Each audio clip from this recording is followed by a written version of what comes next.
Good evening. I'm Edwin Newman, moderator of this first debate of the 1976 campaign between Gerald R. Ford of Michigan, Republican candidate for president, and Jimmy Carter of Georgia, Democratic candidate for president. We thank you, President Ford, and we thank you, Governor Carter, for being with us tonight. There are to be 3 debates between the presidential candidates and 1 between the vice presidential candidates. All are being arranged by the League of Women Voters Education Fund. Tonight's debate, the first between presidential candidates in 16 years, and the first ever in which an incumbent president has participated, is taking place before an audience in the Walnut Street Theater in Philadelphia, just 3 blocks from Independence Hall. The television audience may reach 100 million in the United States and many millions overseas. Tonight's debate focuses on domestic issues and economic policy. Questions will be put by Frank Reynolds of ABC News, James Gannon of the Wall Street Journal, and Elizabeth Drew of the New Yorker magazine. Under the agreed rules, the first question will go to Governor Carter. That was decided by the toss of a coin. He will have up to 3 minutes to answer. 1 follow-up question will be permitted with up to 2 minutes to reply. President Ford will then have 2 minutes to respond. The next question will go to President Ford with the same time arrangements, and questions will continue to be alternated between the candidates. Each man will make a 3-minute statement at the end, Governor Carter to go first. President Ford and Governor Carter do not have any notes or prepared remarks with them this evening. Mr. Reynolds, your question for Governor Carter. Mr. President, Governor Carter.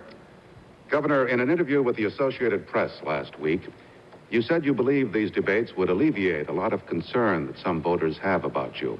Well, one of those concerns, not an uncommon one about candidates in any year, is that many voters say they don't really know where you stand. Now, you have made jobs your number 1 priority, and you have said you are committed to a drastic reduction in unemployment.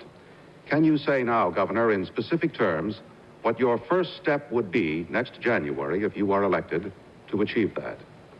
Yes.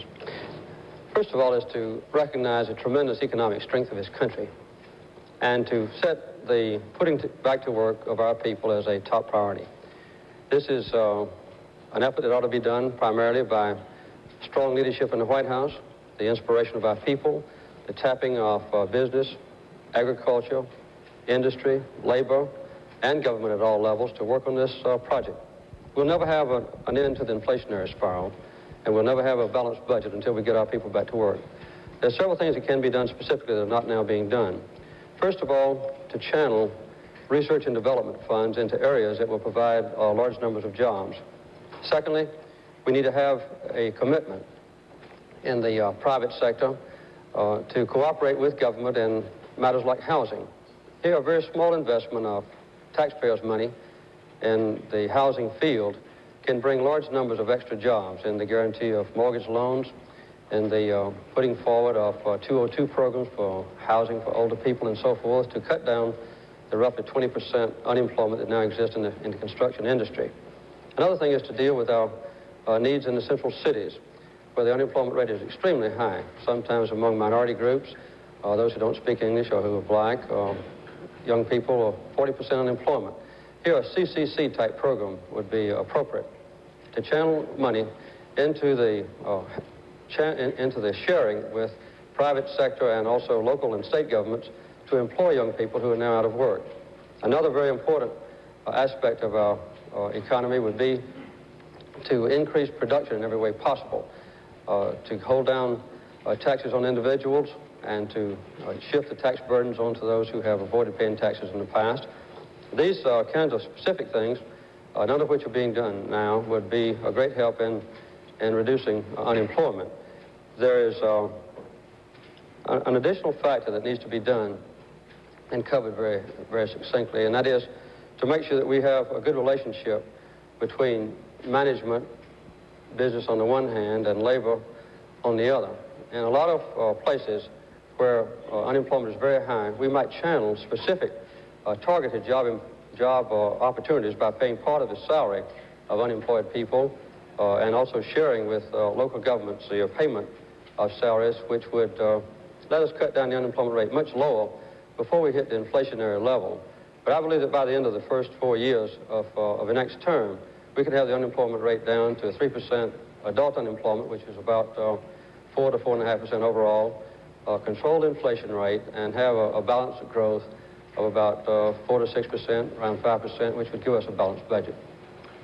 Governor, in the event you are successful and you do achieve a drastic drop in unemployment, that is likely to create additional pressure on prices. How willing are you to consider an incomes policy? In other words, wage and price controls?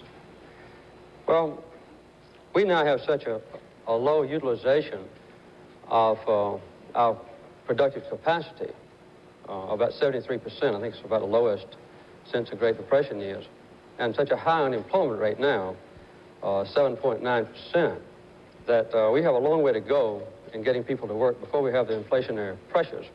And I think this would be easy to accomplish, to get jobs down without having the strong inflationary pressures that would be necessary. I would not favor the payment of a given fixed income to people unless they are not able to work.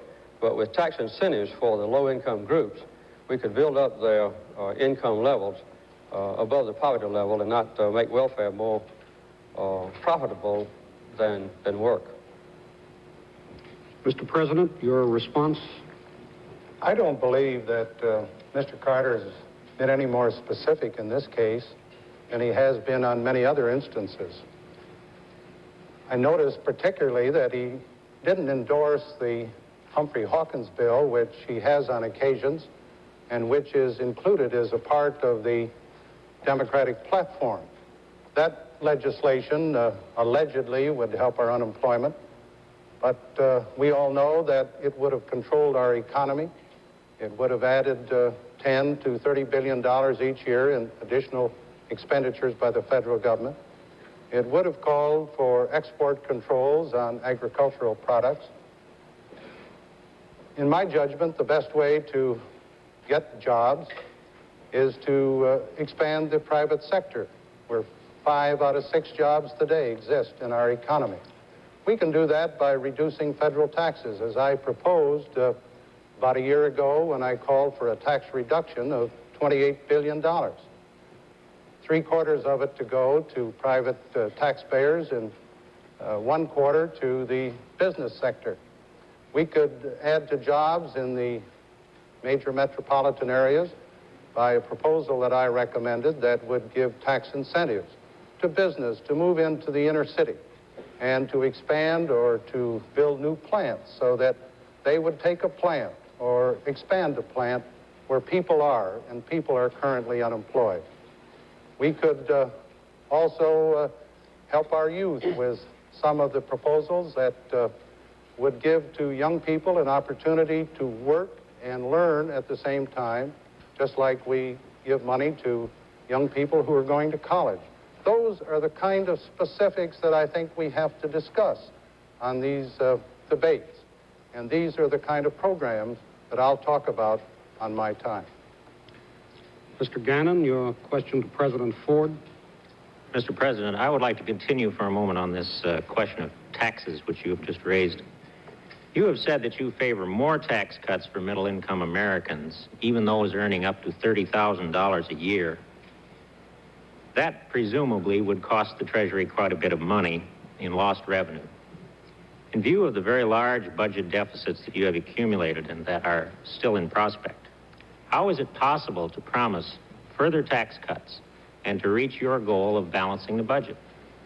At the time, Mr. Gannon, that I made the recommendation for a $28 billion tax cut, 3/4 of it to go to individual taxpayers and 25% to American business, I said at the same time that we had to hold the lid on federal spending, that for every dollar of a tax reduction, we had to have an equal reduction in federal expenditures, a one-for-one proposition. And I recommended that to the Congress with a budget ceiling of $395 billion, and that would have permitted us to have a $28 billion tax reduction. In my tax reduction program for middle-income taxpayers, I recommended that the Congress increase personal exemptions from $750 per person to $1,000 per person. That would mean, of course, that for a family of 4, that family would have $1,000 more personal exemption, money that they could spend for their own purposes, money that the government wouldn't have to spend. But if we keep the lid on federal spending, which I think we can with the help of the Congress, we can justify fully a $28 billion tax reduction. In the budget that I submitted to the Congress in January of this year, I recommended a 50% cutback in the rate of growth of federal spending. For the last 10 years, the budget of the United States has grown from about 11% per year. We can't afford that kind of growth in federal spending. And in the budget that I recommended, we cut it in half, a growth rate of 5 to 5.5%. With that kind of limitation on federal spending, we can fully justify the tax reductions that I have proposed. And it seems to me, with the stimulant of more money in the hands of the taxpayer, and with more money in the hands of business to expand, to modernize, to provide more jobs, our economy will be stimulated so that we'll get more revenue and we'll have a more prosperous economy. Mr. President, to follow up a moment, the Congress has passed a tax bill, which is before you now, which did not meet exactly the sort of outline that you requested. What is your intention on that bill, since it doesn't meet your requirements? Do you plan to sign that bill? That tax bill does not entirely meet the criteria that I established. I think the Congress should have added another $10 billion reduction in personal income taxes, including the increase of personal exemptions from $750 to $1,000. And Congress could have done that if the budget committees of the Congress and the Congress as a whole had not increased the spending that I recommended in the budget. I'm sure you know that in the resolutions passed by the Congress, they have added about $17 billion in more spending by the Congress over the budget that I recommended. So I would prefer in that tax bill to have an additional tax cut and a further limitation on federal spending. Now, this tax bill that hasn't reached the White House yet, but is expected in a day or two, it's about 1,500 pages. It has some good provisions in it. It has left out some that I have recommended, unfortunately. On the other hand, when you have a bill of that magnitude, with those many provisions, a president has to sit and decide if there's more good than bad. And from the analysis that I've made so far, it seems to me that that tax bill does justify my signature and my approval. Governor Carter, your response? Well, Mr. Ford is changing considerably his previous philosophy. The present tax structure is a disgrace to this country. It's just a welfare program for the rich. As a matter of fact, 25% of the total tax deductions go for only 1% of the richest people in this country. And over 50% of the tax credits go for the 14% of the richest people in this country. When Mr. Ford first became president in August of 1974, the first thing he did in October was to ask for a $4.7 billion increase in taxes on our people in the midst of the heaviest recession since the Great Depression of the 1940s. In January of 1975, he asked for a tax change, a $5.6 billion increase on low and middle income private individuals, a $6.5 billion decrease on the corporations and the special interests. In December of 1975, he vetoed the roughly $18 to $20 billion tax reduction bill that had been passed by the Congress. And then he came back later on in January of this year, and he did advocate a $10 billion tax reduction, but it would be offset by a $6 billion increase this coming January in deductions for Social Security payments and for unemployment compensation. The whole philosophy of the Republican Party, including my opponent, has been to pile on taxes on low-income people to take them off on the corporations. As a matter of fact, since the late 60s, when Mr. Nixon took office, we've had a reduction in the percentage of taxes paid by corporations from 30% down to about 20%. We've had an increase in taxes paid by individuals, payroll taxes, from 14% up to 20%. And this is what the Republicans have done to us. And this is why tax reform is so important. Mrs. Drew, your question to Governor Carter. Governor Carter, you've proposed a number of new or enlarged programs, including jobs, health, welfare reform, child care, aid to education, aid to cities, changes in Social Security, and housing subsidies. You've also said that you want to balance the budget by the end of your first term. Now, you haven't put a price tag on those programs, but even if we price them conservatively, and we count for full employment by the end of your first term, and we count for the economic growth that would occur during that period, there still isn't enough money to pay for those programs and balance the budget by any estimates that I've been able to see. So in that case, what would give?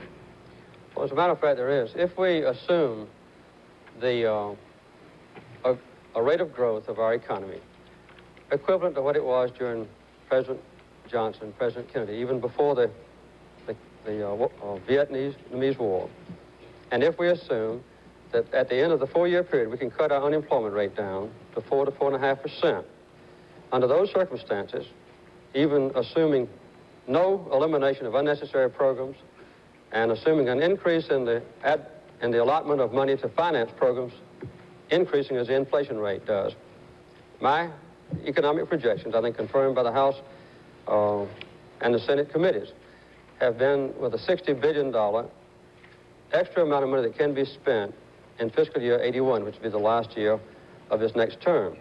Within that $60 billion increase, there would be fit the programs that I promised the American people.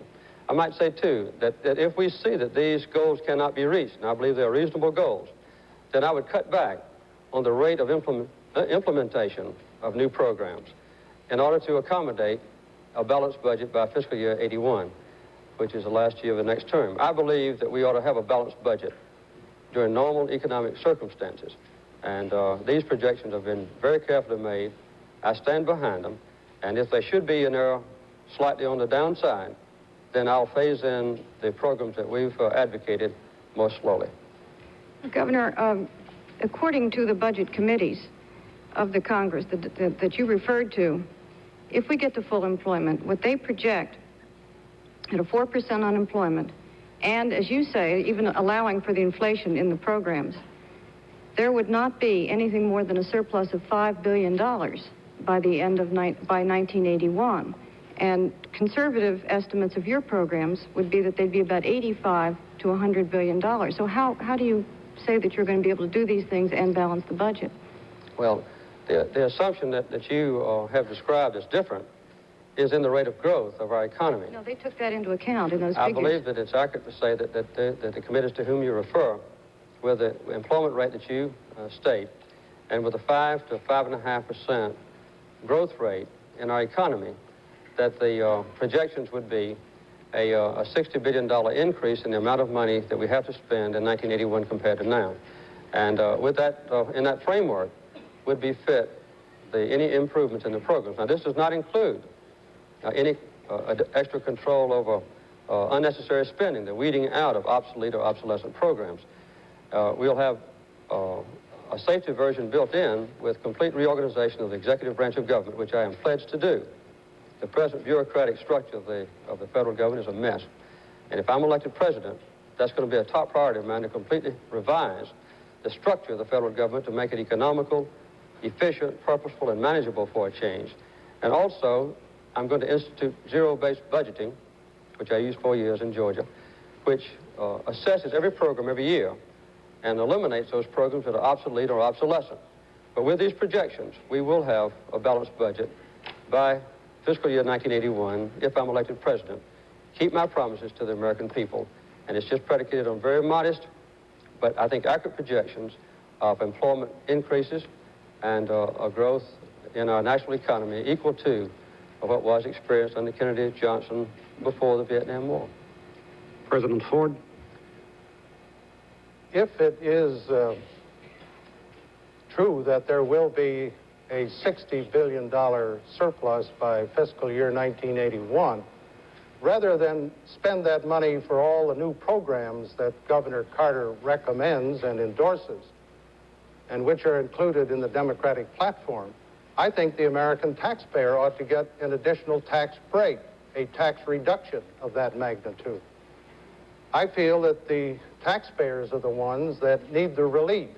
I don't think we should add additional programs of the magnitude that Governor Carter talks about. It seems to me that our tax structure today has rates that are too high. But I am very glad to point out that since 1969, during a Republican administration, we have had 10 million people taken off of the tax rolls at the lower end of the taxpayer area. And at the same time, assuming that I sign the tax bill that was mentioned by Mr. Gannon, we will, in the last two tax bills, have increased the minimum tax on all wealthy taxpayers. And I believe that by eliminating 10 million taxpayers in the last 8 years, and by putting a heavier tax burden on those in the higher tax brackets, plus the other actions that have been taken, we can give taxpayers adequate tax relief. Now, it seems to me that as we look at the recommendations of the budget committees and our own projections, there isn't going to be any $60 billion dividend. I've heard of those dividends in the past. It always happens. We expected one at the time of the Vietnam War, but it was used up before we ever ended the war, and taxpayers never got the adequate relief they deserved. Mr. Reynolds? Mr. President, when you came into office, you spoke very eloquently of the need for a time for healing.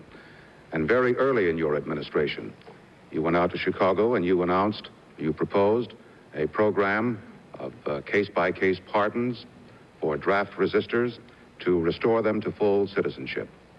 Some 14,000 young men took advantage of your offer, but another 90,000 did not. In granting the pardon to former President Nixon, sir, part of your rationale was to put Watergate behind us, to, if I may quote you again, truly end our long national nightmare. Why does not the same rationale apply now, today, in our bicentennial year, to the young men who resisted in Vietnam, and many of them still in exile abroad? The amnesty program that I recommended in Chicago in September of 1974 would give to all draft evaders and military deserters the opportunity to earn their good record back. About 14 to 15,000 did take advantage of that program. We gave them ample time. I am against an across-the-board pardon of draft evaders or military deserters. Now, in the case of Mr. Nixon, the reason the pardon was given was that when I took office, this country was in a very, very divided condition. There was hatred, there was divisiveness. People had lost faith in their government in many, many respects. Mr. Nixon resigned, and I became president.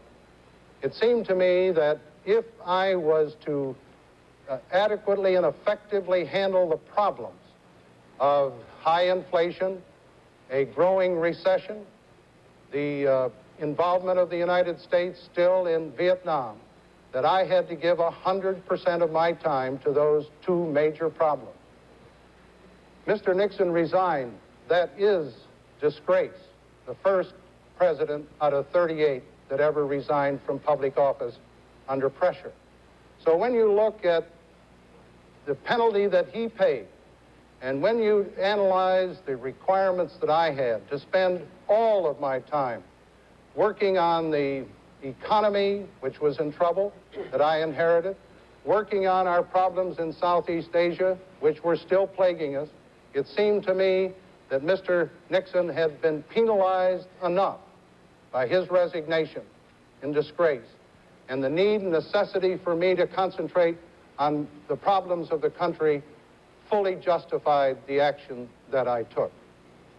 Well, I take it then, sir, that you do not believe that that you are going to reconsider and think about those 90,000 who are still abroad. Have they not been penalized enough? Many of them been there for years. Well, Mr. Carter has indicated that he would give a blanket pardon to all draft evaders. I do not agree with that point of view. I gave, in September of 1974, an opportunity for all draft evaders, all deserters, to come in voluntarily, clear their records by earning an opportunity to restore their good citizenship. I think we gave them a good opportunity. I don't think we should go any further. Governor Carter? Well, I think it's very difficult for President Ford to explain the difference between the pardon of President Nixon and his attitude toward those who violated the draft laws. As a matter of fact, I don't advocate amnesty. I advocate pardon. There's a difference, in my opinion, and in accordance with the ruling of the Supreme Court and according to the definition in the dictionary. Amnesty means that what you did was right. Pardon means that what you did, whether it's right or wrong, you're forgiven for it. And I do advocate a pardon for draft evaders. I think it's accurate to say that in 2 years ago when Mr. Ford put in this amnesty, that 3 times as many deserters were excused as were the ones who evaded the draft. But I think that now is the time to heal our country after the Vietnam War. And I think that what the people are concerned about is not the pardon or the amnesty of those who evaded the draft, but whether or not our crime system is fair. We've got a sharp distinction drawn between white-collar crime. The big shots who are rich, who are influential, very seldom go to jail. Those who are poor and who have no influence quite often are the ones who are punished. And the whole subject of crime is one that concerns our people very much. And I believe that the fairness of it is what is a major problem that addresses our leader. And this is something that hasn't been addressed adequately by this administration. But I hope to have a complete responsibility on my shoulders to help bring about a fair criminal justice system, and also to bring about an end to the divisiveness that has occurred in our country as a result of the Vietnam War. Mr. Gannon? Governor Carter, you have promised a sweeping overhaul of the federal government, including a reduction in the number of government agencies. You say it would go down to about 200 from some 1,900. That sounds indeed like a very deep cut in the federal government. But isn't it a fact that you're not really talking about fewer federal employees or less government spending, but rather that you are talking about reshaping the federal government, not making it smaller? Well, I've been through this before, Mr. Gannon, as the governor of Georgia. When I took over, we had a bureaucratic mess like we have in Washington now. And we had 300 agencies, departments, bureaus, commissions, some fully budgeted, some not, but all having responsibility to carry out that was in conflict. And we cut those 300 agencies and so forth down substantially. We eliminated 278 of them. We set up a simple structure of government that could be administered fairly, and it was a tremendous success. It hasn't been undone since I was there. It resulted also in an ability to reshape our court system, our prison system, our education system, our mental health programs, and a clear assignment of responsibility and authority, and also to have our people once again understand and control our government. I intend to do the same thing if I'm elected president. When I get to Washington, coming in as an outsider, one of the major responsibilities that I will have on my shoulder is a complete reorganization of the executive branch of government. We now have a greatly expanded White House staff. When Mr. Nixon went in office, for instance, we had $3.5 million spent on the White House and its staff. That has escalated now to $16.5 million in the last Republican administration.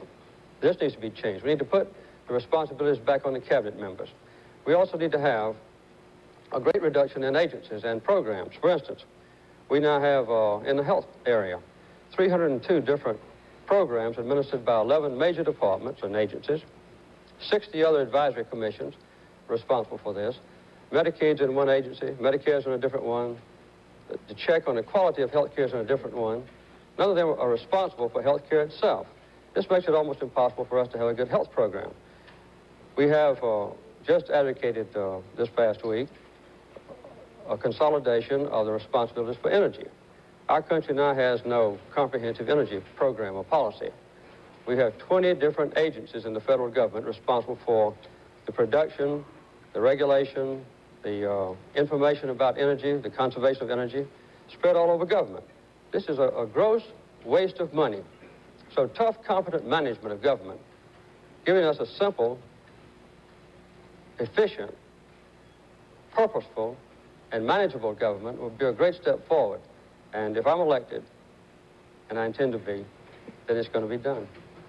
Well, I'd like to press my question on the number of federal employees, whether you would really plan to reduce the overall number or merely put them in different departments and relabel them. In your energy plan, you consolidate a number of agencies into one, or you would, but does that really change the overall? I can't say for sure that we would have fewer federal employees when I go out of office than when I come in. It took me about 3 years to completely reorganize the Georgia government. The last year I was in office, our budget was actually less than it was a year before, which showed a great improvement. Also, we had a 2% increase in the number of employees last year. But it was a tremendous shift from administrative jobs into the delivery of services. For instance, we completely revised our prison system. We established 84 new mental health treatment centers. And we shifted people out of administrative jobs into the field to deliver better services. The same thing will be done at the federal government level. I accomplished this with substantial reductions in employees in some departments. For instance, in the transportation department, we cut back about 25% the total number of employees. In giving our people better mental health care, we increased the number of employees, but the efficiency of it, the simplicity of it, the ability of people to understand their own government and control it was a substantial benefit derived from complete reorganization. We have got to do this at the federal government level. If we don't, the bureaucratic mess is going to continue. There's no way for our people now to understand what their government is. There's no way to get the answer to a question. When you come to Washington to try to, as a governor, to try to begin a new program for your people, like the treatment of drug addicts, I found there were 13 different federal agencies that I had to go to manage the drug treatment program. In the Georgia government, we only had one agency responsible for drug treatment. This is the kind of change that would be made, and it would be of tremendous benefit in long-range planning, in tight budgeting, saving the taxpayers' money, making the government more efficient, cutting down on bureaucratic waste, having a clear delineation of authority and responsibility of employees, and giving our people a better chance to understand and control the government. President Ford? I think the record should show, Mr. Newman, that the Bureau of Census, we checked it just yesterday, indicates that in the 4 years that Governor Carter was governor of the state of Georgia, expenditures by the government went up over 50%. Employees of the government in Georgia during his term of office went up over 25%. And the figures also show that the bonded indebtedness of the state of Georgia during his governorship went up over 20%. And there was some very interesting testimony given by Governor Carter's successor, Governor Busbee, before a Senate committee a few months ago on how he found the Medicaid program when he came into office following Governor Carter. He testified, and these are his words, the present governor of Georgia. He says he found the Medicaid program in Georgia in shambles. Now let me talk about what we've done in the White House as far as federal employees are concerned. The first order that I issued after I became president was to cut or eliminate the prospective 40,000 increase in federal employees that had been scheduled by my predecessor. And in the term that I've been president, some 2 years, we have reduced federal employment by 11,000. In the White House staff itself, when I became president, we had roughly 540 employees. We now have about 485 employees. So we've made a rather significant reduction in the number of employees on the White House staff working for the president. So I think our record of cutting back employees, plus the failure on the part of the governor's program to actually save employment in Georgia, shows which is the better plan. Mrs. Drew? Mr. President, at Vail, after the Republican convention, you announced that you would now emphasize 5 new areas. Among those were jobs and housing and health, and improved recreational facilities for Americans, and you also added crime. You also mentioned education. For 2 years, you've been telling us that we couldn't do very much in these areas because we couldn't afford it. And in fact, we do have a $50 billion deficit now. In rebuttal to Governor Carter a little bit earlier, you said that if there were to be any surplus in the next few years, you thought it should be turned back to the people in the form of tax relief. So how are you going to pay for any new initiatives in these areas you announced at Vail you were going to now stress? Well, in the last 2 years, as I indicated before, we had a very tough time. We were faced with heavy inflation, over 12%. We were faced with substantial unemployment. But in the last 24 months, we've turned the economy around and we've brought inflation down to under 6%. And we have reduced the, we have added employment of about 4 million in the last 17 months to the point where we have 88 million people working in America today, the most in the history of the country. The net result is we are going to have some improvement in our receipts, and I think we'll have some decrease in our disbursements. We expect to have a lower deficit in fiscal year 1978. We feel that with this improvement in the economy, we feel with more receipts and fewer disbursements, we can, in a moderate way, increase, as I recommended, over the next 10 years, a new parks program that would cost $1.5 billion, doubling our national park system. We have recommended that in the housing program, we can reduce down payments and moderate monthly payments, but that doesn't cost any more as far as the federal treasury is concerned. We believe that we can do a better job in the area of crime, but that requires tougher sentencing, mandatory certain prison sentences for those who violate our criminal laws. We believe that you can revise the federal criminal code, which has not been revised in a good many years. That doesn't cost any more money. We believe that you can do something more effectively with a moderate increase in money in the drug abuse program. We feel that in education, we can have a slight increase, not a major increase. It's my understanding that Governor Carter has indicated that he approves of a $30 billion expenditure by the federal government as far as education is concerned. At the present time, we're spending roughly $3.5 billion. I don't know where that money would come from.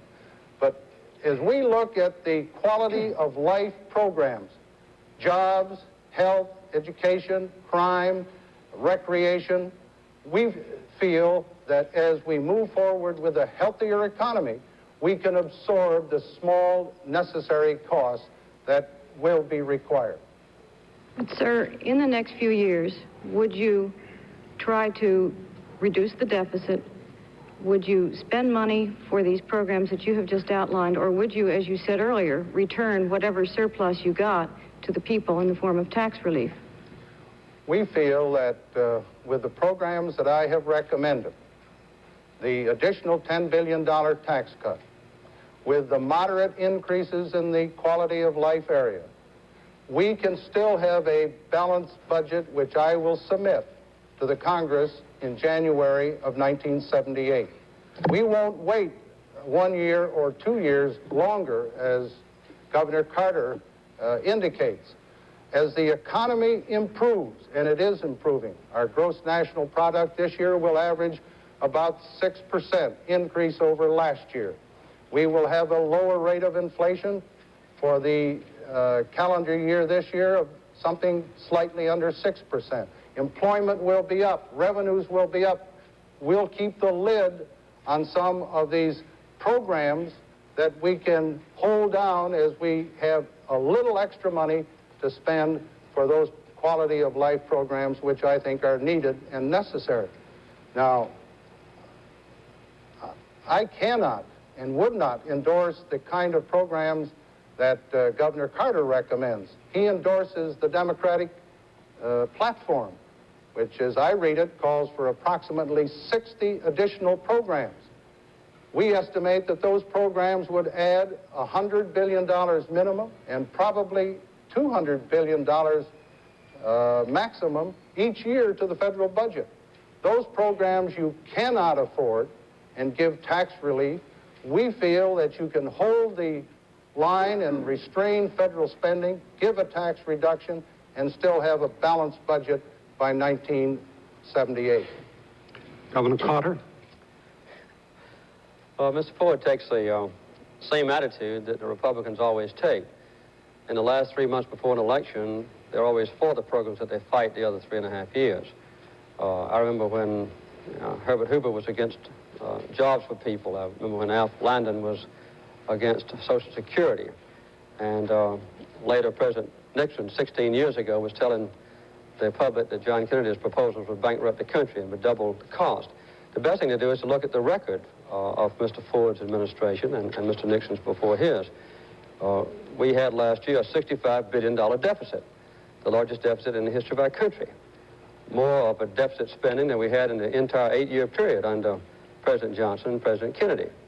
We've got 500,000 more Americans out of jobs today than were out of work 3 months ago.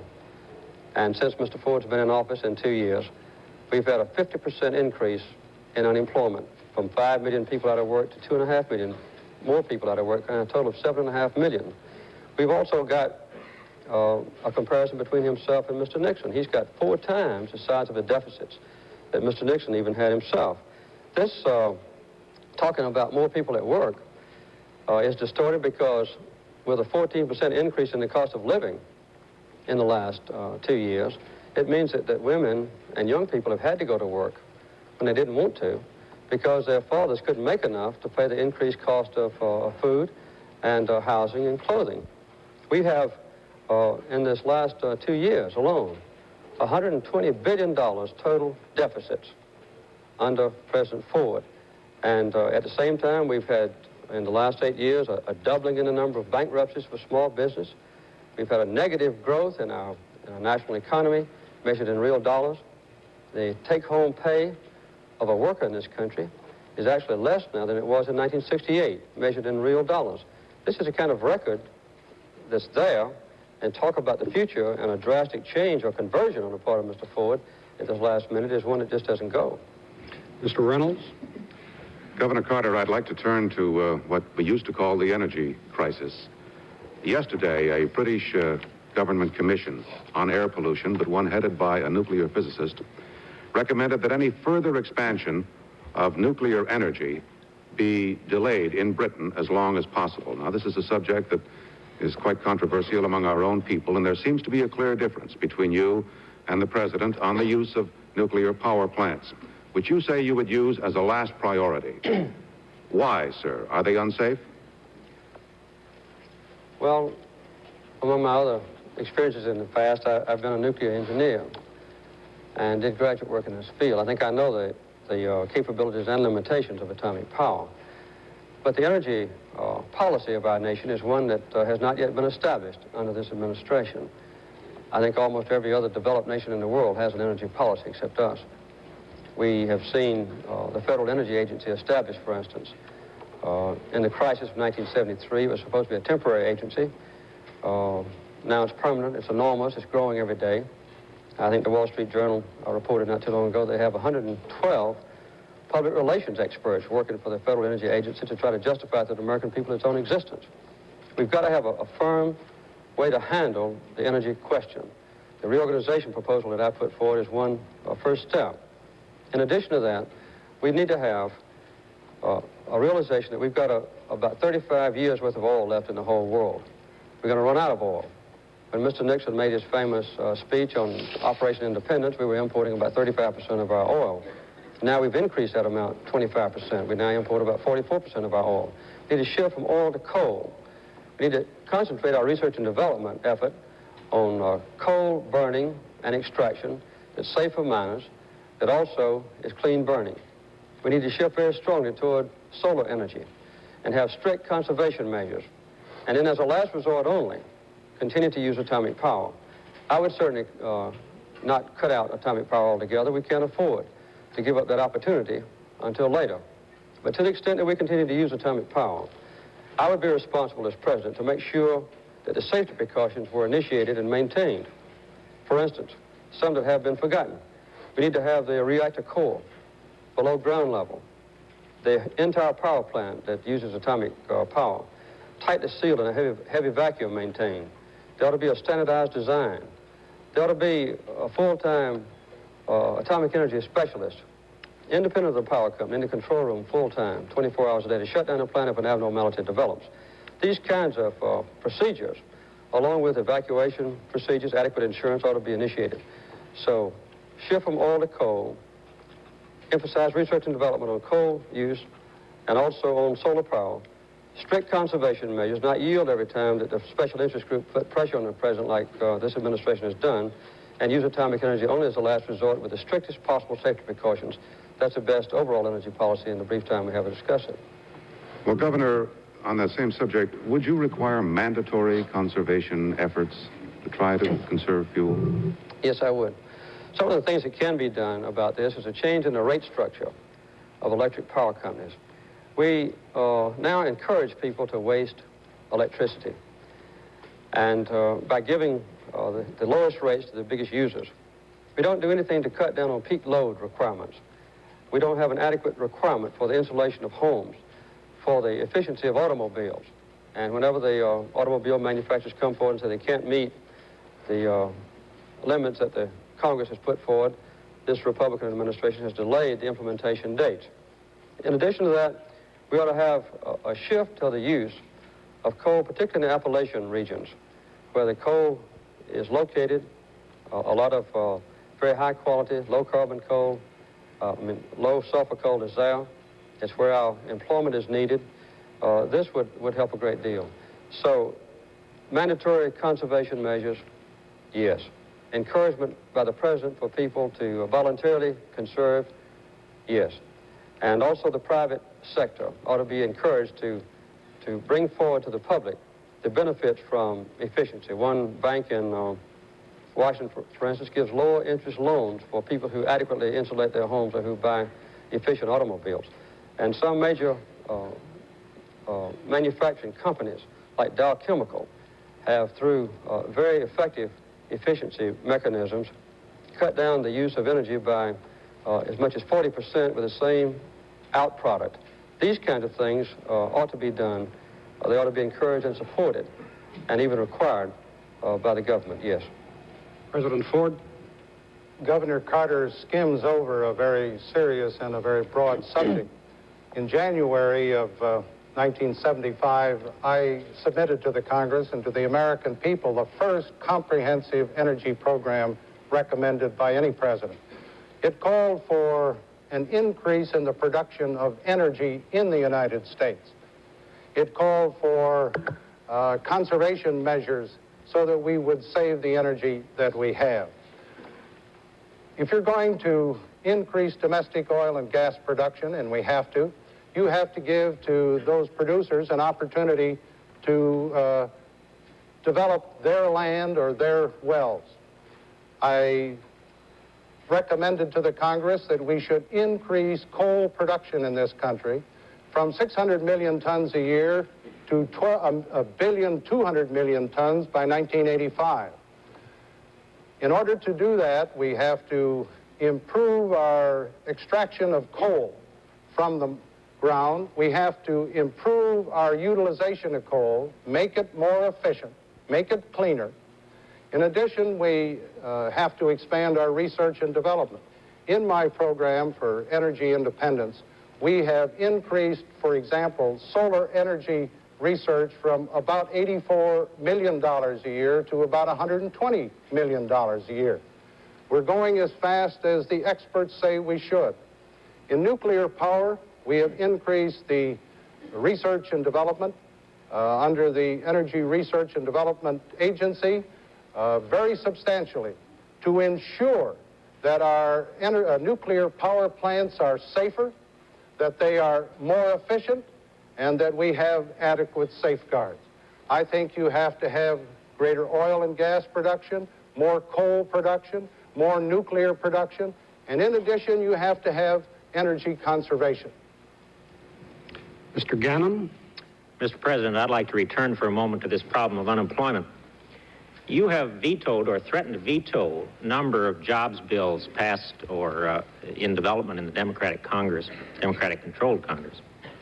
Yet at the same time, the government is paying out, I think it is $17 billion, perhaps $20 billion a year in unemployment compensation caused by the high unemployment. Why do you think it is better to pay out unemployment compensation to idle people than to put them to work in public service jobs? The bills that I vetoed, the one for an additional $6 billion, was not a bill that would have solved our unemployment problems. Even the proponents of it admitted that no more than 400,000 jobs would be made available. Our analysis indicates that something in the magnitude of about 150 to 200,000 jobs would be made available. Each one of those jobs would have cost the taxpayer $25,000. In addition, the jobs would not be available right now. They would not have materialized for about 9 to 18 months. The immediate problem we have is to stimulate our economy now so that we can get rid of unemployment. What we have done is to hold the lid on spending in an effort to reduce the rate of inflation. And we have proven, I think, very conclusively that you can reduce the rate of inflation and increase jobs. For example, as I have said, we have added some 4 million jobs in the last 17 months. We have now employed 88 million people in America, the largest number in the history of the United States. We've added 500,000 jobs in the last 2 months. Inflation is the quickest way to destroy jobs. And by holding the lid on federal spending, we have been able to do a good job, an affirmative job in inflation, and as a result have added to the jobs in this country.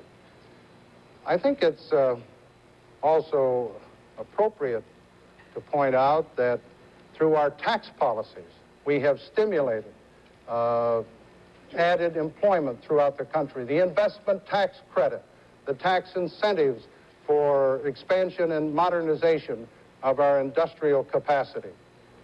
It's my opinion that the private sector, where 5 out of the 6 jobs are, where you have permanent jobs, with the opportunity for advancement, is a better place than make-work jobs under the program recommended by the Congress.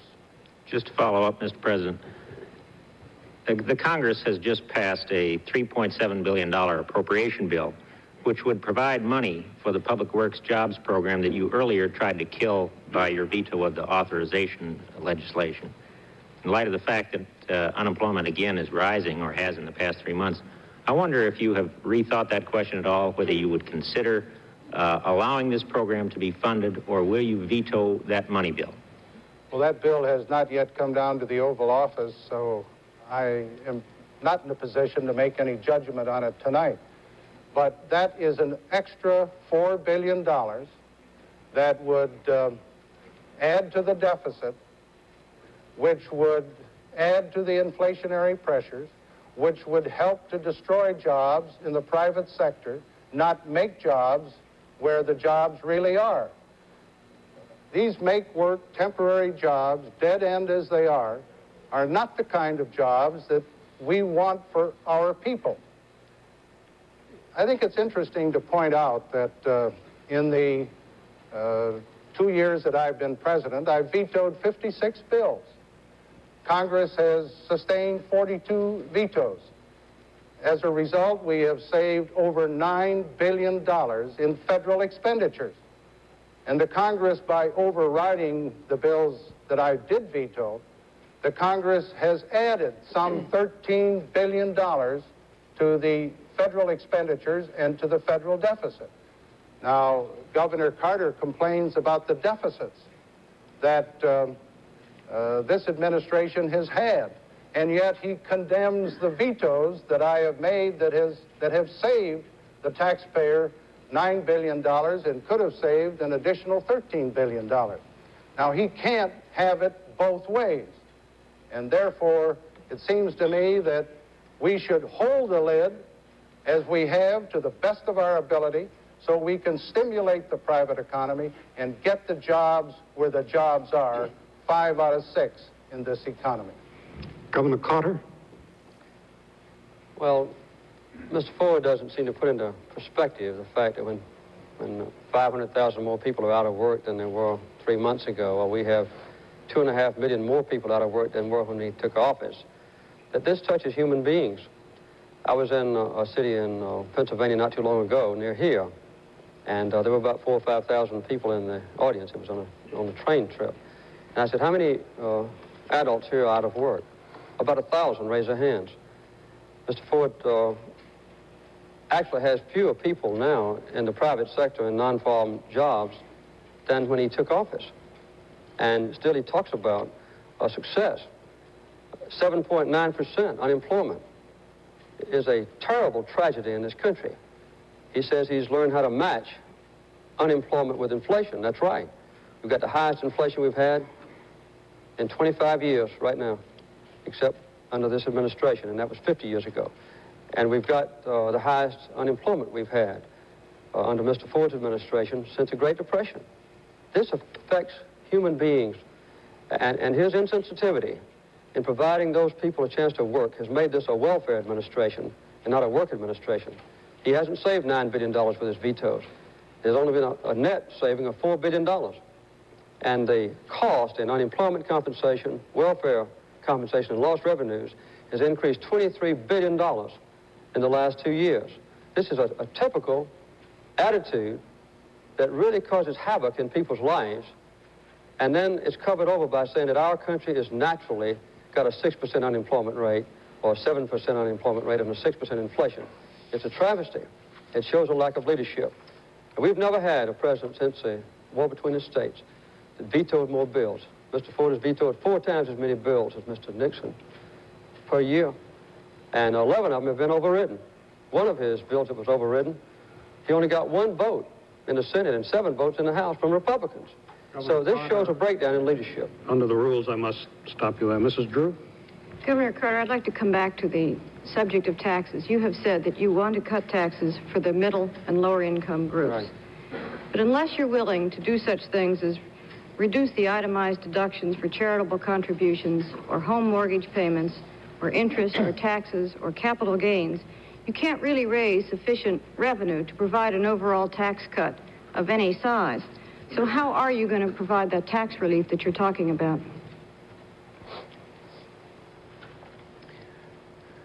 Now we have such a grossly unbalanced tax system, as I said earlier, that it is a disgrace.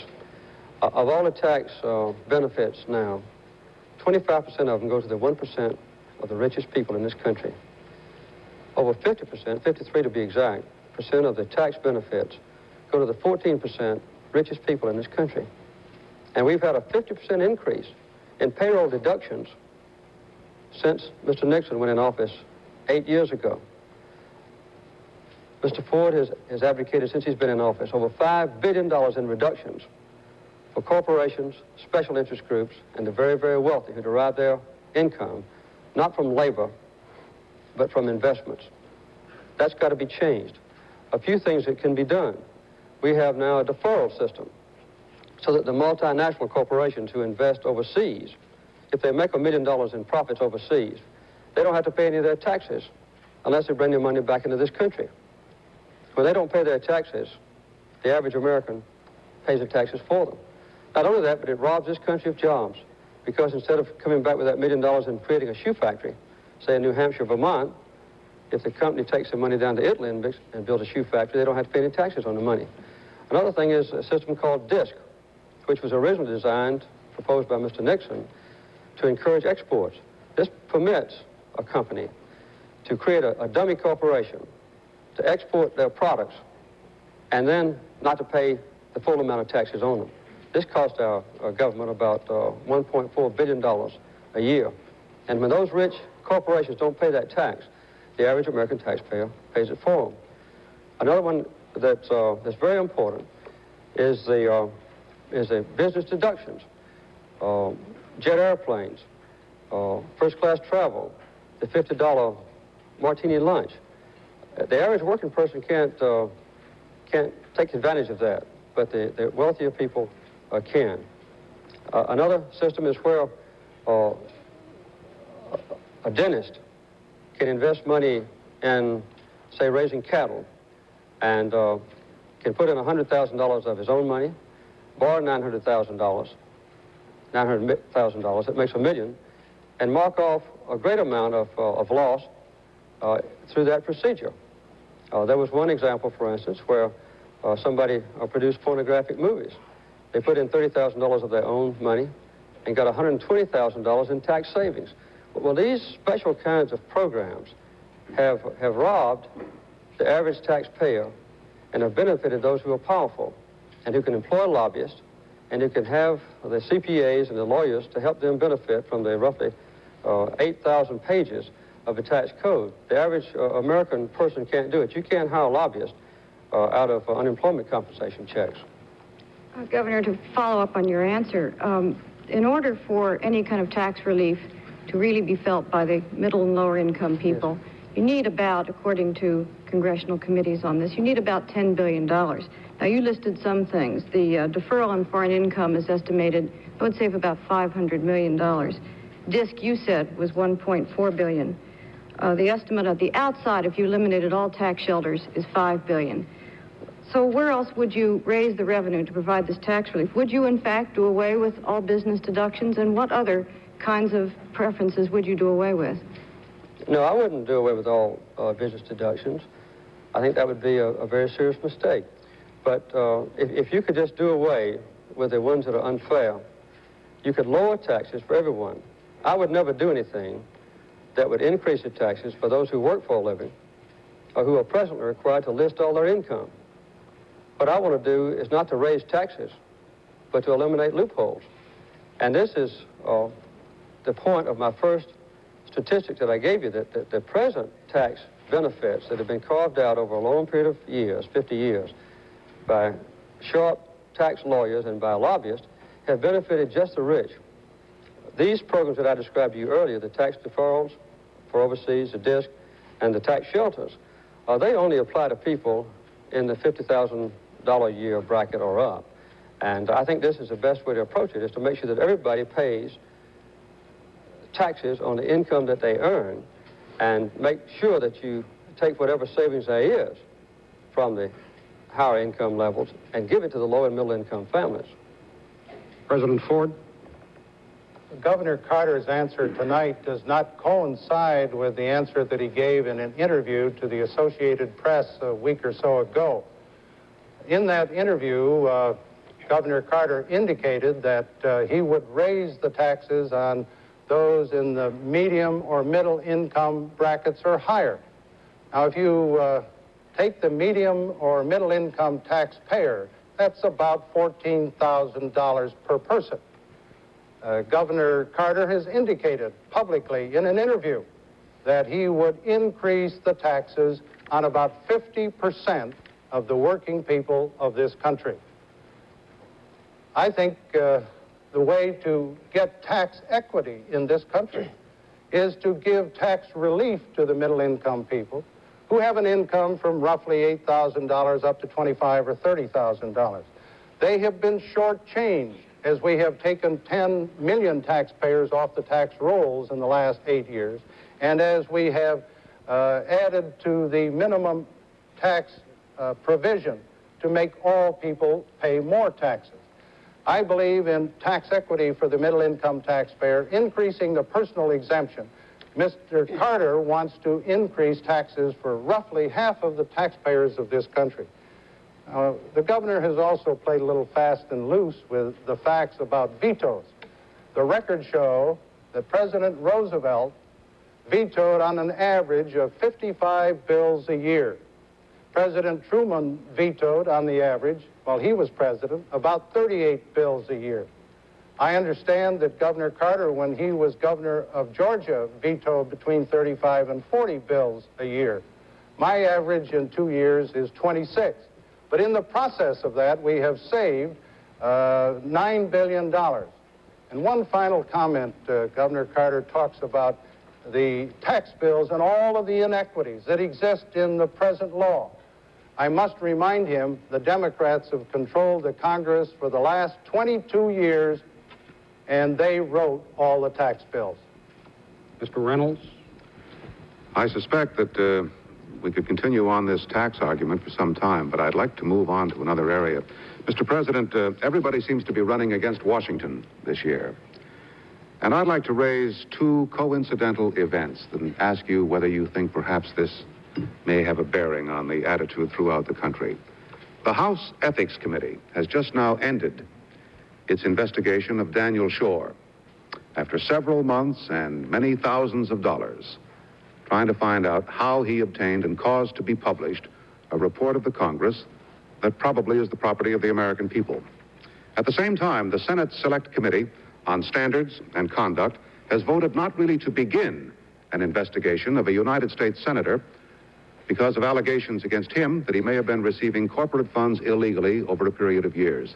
Do you suppose, sir, that events like this contribute to the feeling in the country that maybe there's something wrong in Washington? And I don't mean just in the executive branch, but throughout the whole government.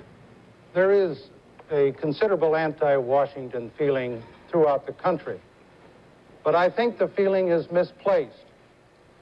In the last 2 years, we have restored integrity in the White House, and we've set high standards in the executive branch of the government. The anti-Washington feeling, in my opinion, ought to be focused on the Congress of the United States. For example, this Congress very shortly will spend $1 billion a year for its housekeeping, its salaries, its expenses, and the like. The next Congress will probably be the first billion-dollar Congress in the history of the United States. I don't think the American people are getting their money's worth from the majority party that run this Congress. We, in addition, see that in the last 4 years, the number of employees hired by the Congress has gone up substantially. Much more than the gross national product, much more than any other increase throughout our society. Congress is hiring people by the droves, and the cost as a result has gone up. And I don't see any improvement in the performance of the Congress under the present leadership. So it seems to me, instead of the anti-Washington feeling being aimed at everybody in Washington, it seems to me that the focus should be where the problem is, which is the Congress of the United States, and particularly the majority in the Congress. They spend too much money on themselves. They have too many employees. There's some question about their morality. It seems to me that in this election, the focus should not be on the executive branch, but the correction should come as the voters vote for their members of the House of Representatives or for their United States Senator.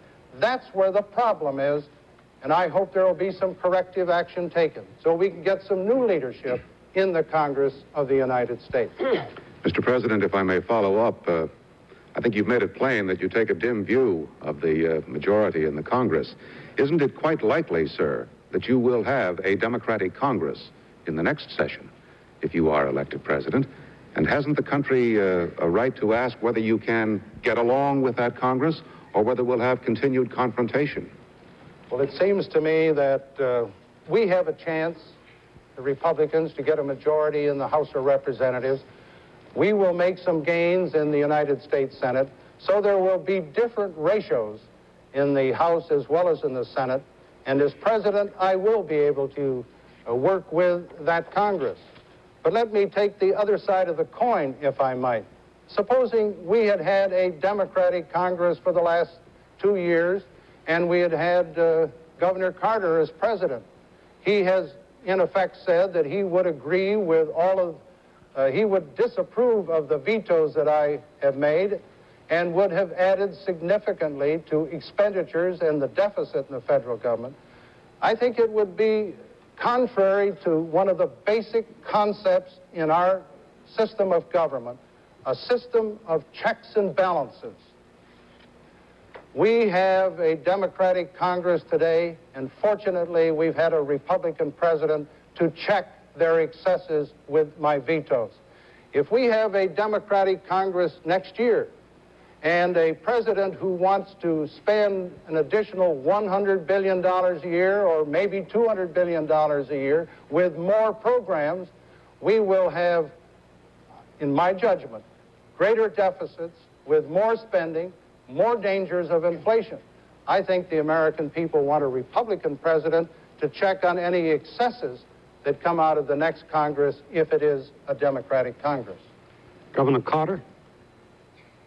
Well, it's not a matter of Republican and Democrat. It's a matter of leadership and no leadership.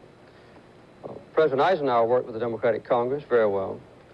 Even President Nixon, because he was a strong leader at least, worked with the Democratic Congress very well. Mr. Ford has vetoed, as I said earlier, 4 times as many bills per year as Mr. Nixon. Mr. Ford quite often puts forward a program just as a public relations stunt and never tries to put it through the Congress by working with the Congress. I think under President Ford, Nixon and Eisenhower, they passed about 60 to 75% of their legislation. This year, Mr. Ford will not pass more than 26% of all the legislative proposals he puts forward. This is government by stalemate. And we've seen almost a complete breakdown in the proper relationship between the president, who represents this country, and the Congress, who collectively also represent this country. We've had Republican presidents before who've tried to run against the Democratic Congress. And I don't think it's the Congress is Mr. Ford's opponent, but if he insists that I be responsible for the Democratic Congress, of which I have not been a part, then I think it's only fair that he be responsible for the Nixon administration in its entirety, of which he was a part. That, I think, is a good balance. But the point is that a president ought to lead this country. Mr. Ford, so far as I know, except for avoiding another Watergate, has not accomplished one single major program for this country. And there's been a constant squabbling between the president and the Congress, and that's not the way this country ought to be run. I might go back to one other thing. Mr. Ford has misquoted an AP news story that was in error to begin with. That story reported several times that I would lower taxes for low and middle income families. And that correction was delivered to the White House, and I'm sure that the president knows about this correction, but he still insists on repeating an erroneous statement. President Ford, Governor Carter, we no longer have enough time for 2 complete sequences of questions. We have only about 6 minutes left for questions and answers. For that reason, we will drop the follow-up questions at this point, but each candidate will still be able to respond to the other's answers. To the extent that you can, gentlemen, please keep your remarks brief. Mr. Gannon? Governor Carter, one important part of the government's economic policy apparatus we haven't talked about is the Federal Reserve Board. I'd like to ask you something about what you said, and that is that you believe that a president ought to have a chairman of the Federal Reserve Board whose views are compatible with his own. Based on the record of the last few years, would you say that your views are compatible with those of Chairman Arthur Burns? And if not, would you seek his resignation if you are elected? What I have said is that the president ought to have a chance to appoint the chairman of the Federal Reserve Board to have a coterminous term. In other words, both of them serve the same 4 years. The Congress can modify the supply of money by modifying the income tax laws. The president can modify the economic structure of a country by public statements and general attitudes and the budget that he proposes. The Federal Reserve has an independent status that ought to be preserved. I think that Mr. Burns did take a typical erroneous Republican attitude in the 1973 year when inflation was so high. They assumed that the inflation rate was because of excessive demand and therefore put into effect tight constraint on the economy, very high interest rates, which is typical also of the Republican administration, tried to increase the tax payments by individuals, cut the tax payments by corporations. I would have done it opposite. I think the problem should have been addressed by increasing productivity, by having put people back to work so they could purchase more goods, lower income taxes on individuals, perhaps raise them, if necessary, on corporations in comparison. But Mr. Burns, in that respect, made a very serious mistake. I would not want to destroy the independence of the Federal Reserve Board, but I do think we ought to have a cohesive economic policy with at least a chairman of the Federal Reserve Board and the president's terms being the same, and letting the Congress, of course, be the third entity with independence, subject only to the president's veto. President Ford, your response? The chairman of the Federal Reserve Board should be independent. Fortunately, he has been during Democratic as well as Republican administrations. As a result, in the last 2 years, we have had a responsible monetary policy. The Federal Reserve Board indicated that the supply of money would be held between 4 to 4.5 and 7 and 7.5. They have done a good job in integrating the money supply with the fiscal policy of the executive and legislative branches of the government. It would be catastrophic if the chairman of the Federal Reserve Board became the tool of the political party that was in power. It's important for our future economic security that job be non-political and separate from the executive and the legislative branches. Mrs. Drew? Mr. President, the real problem with the FBI, and in fact all of the intelligence agencies, is there are no real laws governing them. Such laws as there are tend to be vague and open-ended. Now, you have issued some executive orders, but we've learned that leaving these agencies to executive discretion and direction can get them and, in fact, the country in a great deal of trouble. One president may be a decent man, the next one might not be. So what do you think about trying to write in some more protection by getting some laws governing these agencies? You are familiar, of course, with the fact that I am the first president in 30 years who has reorganized the intelligence agencies in the federal government. The CIA, the Defense Intelligence Agency, the National Security Agency, and the others. We've done that by executive order, and I think we've tightened it up. We've straightened out their problems that developed over the last few years. It doesn't seem to me that it's needed or necessary to have legislation in this particular regard. I have recommended to the Congress, however, I'm sure you're familiar with this, legislation that would make it very proper and in the right way that the Attorney General could go in and get the right for wiretapping under security cases. This was an effort that was made by the Attorney General and myself, working with the Congress, but even in this area, where I think new legislation would be justified, the Congress has not responded. So I feel in that case, as well as in the reorganization of the intelligence agencies, as I've done, we have to do it by executive order. And I'm glad that we have a good director in George Bush. We have good executive orders, and the CIA and the DIA and NASA, or the NSA, are now doing a good job under proper supervision. Governor Carter? Well, one of the very serious things that's happened in our government in recent years, and has continued up until now, is a breakdown in the trust among our people in the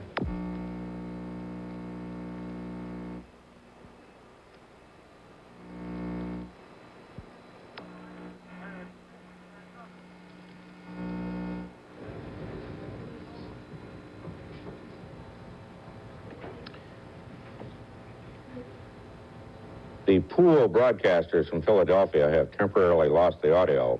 It is not a conspiracy against Governor Carter or President Ford, and they will fix it as soon as possible.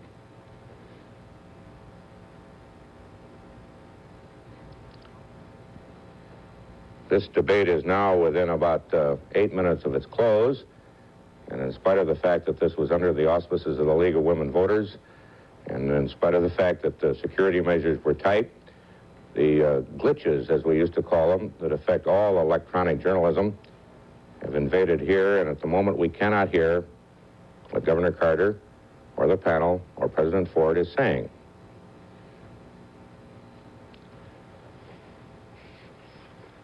The last question related to what President Ford had done about security agencies. Governor Carter was in his answer when the audio stopped. They have now, obviously, from looking at the picture, they have become aware that what they are saying in Philadelphia's Walnut Street Theater is not going out to the estimated 100 million or so Americans who started watching this program. We are at the same disadvantage as you. I don't know what they're saying.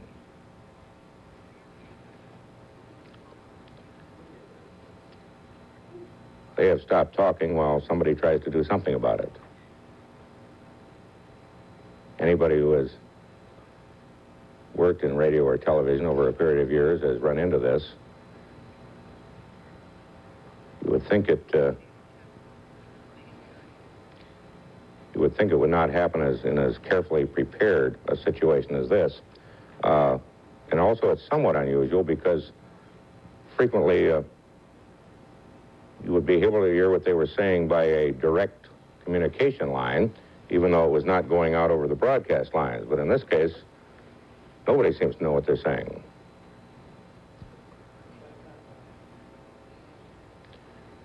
For example, we have people in the audience. They've got about 400 people up on the balcony at the Walnut Street Theater, and about half of those are representatives of the press. We have some people there, and I can't even speak to them to ask what's going on. Philadelphia may have been isolated from the world for a few minutes. Some people think Philadelphia has been isolated from the world for a long time. At the moment, all we can do is watch this interesting development with the President of the United States, who also happens to be a candidate for the presidency of the United States, and a former governor of Georgia, who is the other major candidate for the presidency, doing about what we're doing, which is waiting for something to happen. I doubt that Eugene McCarthy or Lester Maddox or the other minority parties who wanted to be there tonight have been able to engineer this. I doubt that the American Telephone and Telegraph Company, which handles the lines from things like this, wanted to do it. We have now been able, I think, to establish some form of tenuous communication with ABC's Vic Ratner, who is in a booth in the hall. Vic, what have you done? A ripple of laughter went through the audience at about the time that everybody here realized that the broadcast had been interrupted. President Ford and Jimmy Carter did not know that the audio had been lost until they looked off stage and saw the picture on the monitor, which indicated that everything had come to a halt on the broadcast. Then the audience subsided, and everybody has just come to a complete halt. I'm in a glassed-in booth overlooking the theater and can't hear the discussion that's going on stage, but the moderator, Edwin Newman, held up a sign which indicated that everything will just wait until the technical gremlins have been fixed. All right. Can you hear me, Vic? Can you hear me? Yes, I can, Harry. If you can hear me and I can hear you and you're in the same theater, why can't we hear them? There are several miles of wiring that went through this theater, and it's an old historic building, as you know, and they had to bring in an additional number of telephone cables. Some of that was rather difficult, and there were a lot of bugs in getting the wires hooked up in preparation for the debate. So gremlins all along in the preparations have now cropped up in the broadcast. It seems to me we're now hearing some kind of sound from the room itself. It appears that they've opened a microphone someplace on the stage.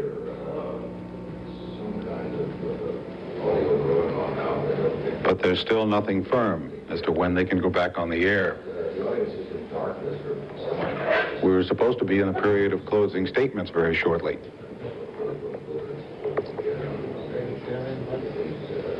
Everybody now just waiting patiently. The audience occasionally cranes its neck to look at the television monitor, but it's unable to hear anything as well. But we are just waiting, as I said, for the technical gremlins to be resolved. Now, we can hear something. We can hear something that is coming from the theater, not from you. Now the stage manager is trying to indicate whether or not they'll be able to go back on the air. The guess, from what we can hear and the way it looks, is that it's not a general breakdown to Philadelphia, since we can hear you and we can hear something from the theater, but something to the microphones that the two candidates had and the panel. Those microphones seem to be working. Yes. We can hear the audience laughing.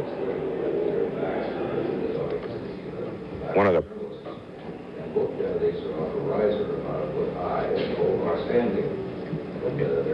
Who is that speaking, Vic? Can you tell? No, I can't, but there's been apparently some discussion about bringing an additional microphone in, one microphone, just to get the broadcast going somehow. And there's a great deal of gesturing going on amongst the technicians on stage, but it's difficult for me within this glassed-in area to be able to hear what they're gesturing about.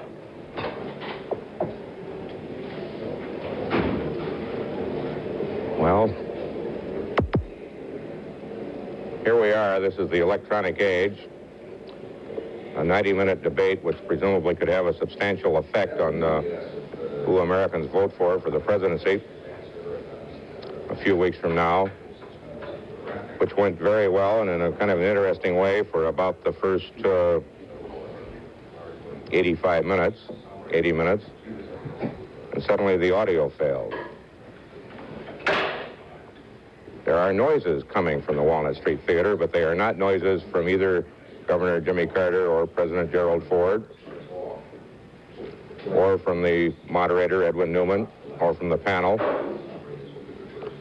Still no signs of action down there on the stage, Harry, except that a lot of people are undoubtedly at this point tearing their hair out in the technical trucks, which are the nerve center of these broadcasts. Unfortunately, tearing one's hair out does not reestablish audio connections. A lot of bald producers, but they can't do anything at the moment. Harry, I've joined you here.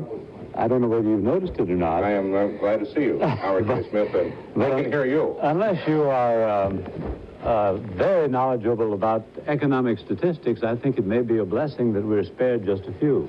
Well, we were getting some more. I think it's particularly appropriate that you should join us, since you were the moderator on the first of the Kennedy-Nixon debate 16 years ago. Did you have this kind of a problem?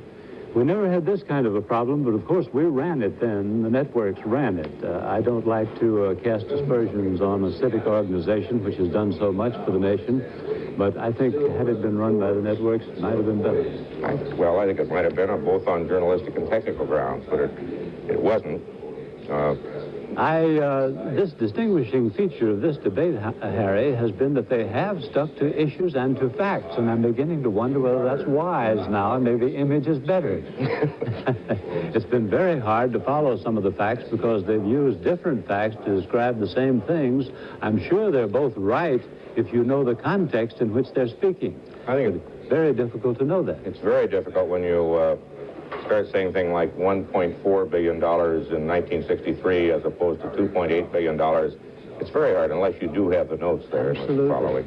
They've been doing that. Then I think they needed opportunities to refute one another more than they had. For example, Governor Carter said that President Ford had vetoed more bills than anyone else. Well, that isn't quite so. FDR vetoed more, Truman vetoed more, and I think Ford would have enjoyed a chance to point that out. Well, he mentioned that there had been an awful lot more vetoes in certain previous administrations, but you're right.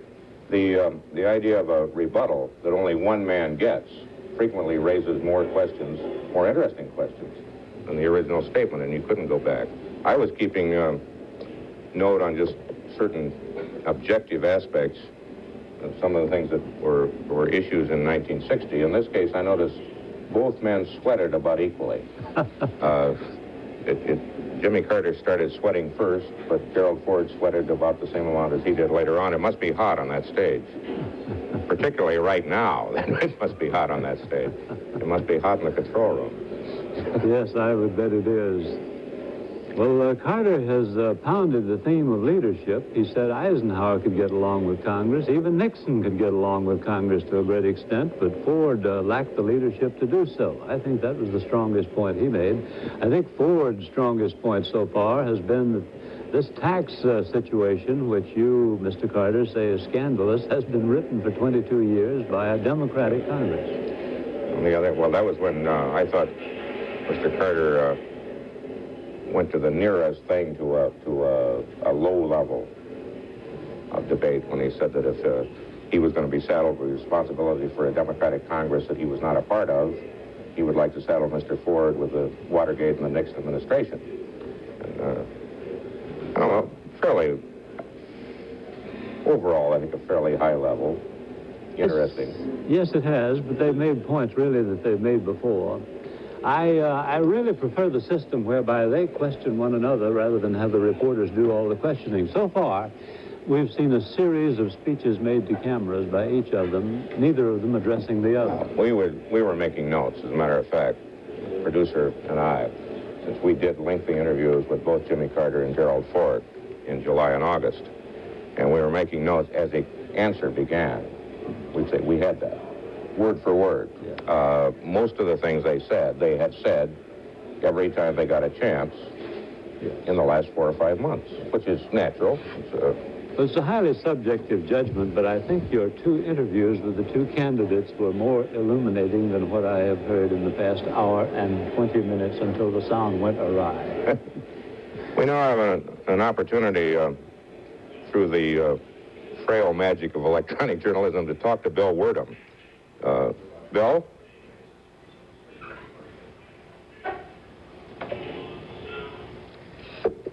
The man on our screen is Edwin Newman, who was doing a mic check, which we can't hear. Dealt with the control. ABC's Bill Werdum is... We propose to pick up where the interruption... well, now we can hear Mr. Newman. I'd like to say before we do that we're grateful for their patience and understanding, and I have just been told that what I have said has not been heard. So we can hear him. Can the audience hear him? So we're not back on. Well, can we hear, everyone hear Ed Newman? Frank, thank you. Thank you for your kind words. Thank you for your kind words. Were issues in 1960. In this case, I noticed both men sweated about equally. Jimmy Carter started sweating first, but Gerald Ford sweated about the same amount as he did later on. It must be hot on that stage. Particularly right now. It must be hot on that stage. It must be hot in the control room. Yes, I would bet it is. Well, Carter has pounded the theme of leadership. He said Eisenhower could get along with Congress. Even Nixon could get along with Congress to a great extent, but Ford lacked the leadership to do so. I think that was the strongest point he made. I think Ford's strongest point so far has been that this tax situation, which you, Mr. Carter, say is scandalous, has been written for 22 years by a Democratic Congress. On the other, well, that was when I thought Mr. Carter went to the nearest thing to a low level of debate when he said that if he was going to be saddled with responsibility for a Democratic Congress that he was not a part of. He would like to saddle Mr. Ford with the Watergate and the Nixon administration. And, I don't know, fairly, overall, I think a fairly high level. Interesting. Yes, it has, but they've made points, really, that they've made before. I really prefer the system whereby they question one another rather than have the reporters do all the questioning. So far, we've seen a series of speeches made to cameras by each of them, neither of them addressing the other. We were making notes, as a matter of fact, the producer and I, since we did lengthy interviews with both Jimmy Carter and Gerald Ford in July and August. And we were making notes as the answer began. We'd say, we had that, word for word. Yeah. Most of the things they had said every time they got a chance in the last 4 or 5 months, which is natural. It's a highly subjective judgment, but I think your 2 interviews with the 2 candidates were more illuminating than what I have heard in the past hour and 20 minutes until the sound went awry. We now have an opportunity through the frail magic of electronic journalism to talk to Bill Werdum. Bill?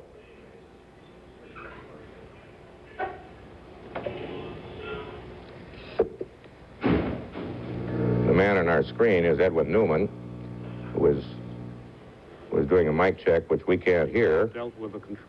ABC's Bill Werdum is... We propose to pick up where the interruption...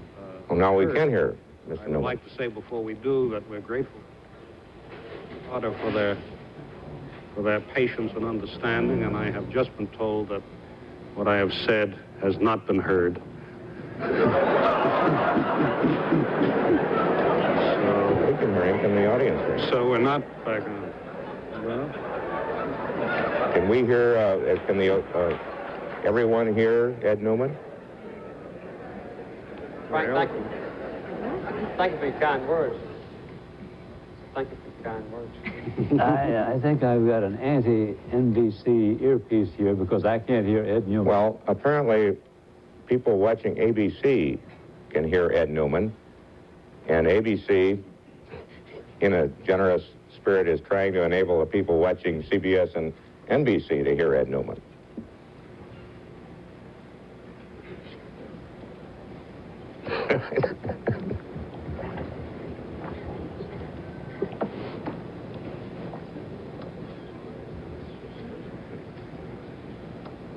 One advantage we had in 1960, are you still hearing Ed Newman? I don't want to interrupt you. One advantage we had in 1960 was the debates were 1 hour. That left 30 minutes. They tell me because when we go back on, I'd like to know how long. Yeah, I'd like to know how long we've been on. Yeah. When we go back on, do you intend to go straight to this closing statement? Just, no, Governor Carter to finish. But no further No further questions. Ed, I'll just say one sentence and then Okay. What we can hear now is Ed Newman talking to a producer, and they're discussing the mechanics of what do you do with a 90-minute debate, which was interrupted at the 82-minute point when you go back on. What do you do with network schedules? What do you do with the League of Women Voters rules? And Mr. Newman, as you would in a similar case, or I would, wants to know, what are the rules? Do you pick up Governor Carter exactly when he finished? Well, Harry, the one thing we can be sure of is that the only report on this in Pravda will be to the effect that the sound failed in the last 20 minutes. You don't think they'll blame it on a conspiracy? Sure. There will be people who will blame it on a conspiracy. They will point out that it doesn't happen in Russia. When Mr. Brezhnev talks, all of it goes on the air. We have a fairly clear idea of what we're going to do on this network, Howard. When they do go back, the thought is now, if they do get audio reestablished, they will drop the rest of the questioning, which was only a few minutes anyhow. And they will give the candidates a chance for their final statements. At that point, we will say a graceful interim good night, and we'll give local stations 30 minutes for their news, and then you and I will come back and analyze everything with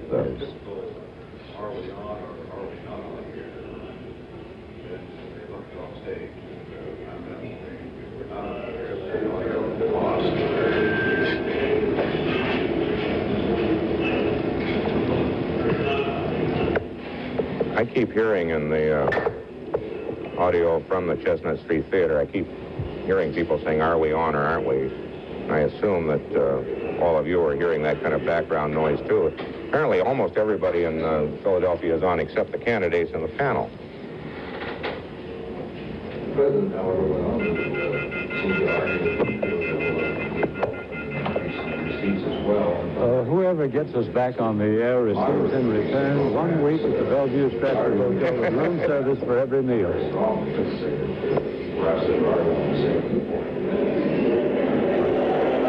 I think now they're on, but they don't know it.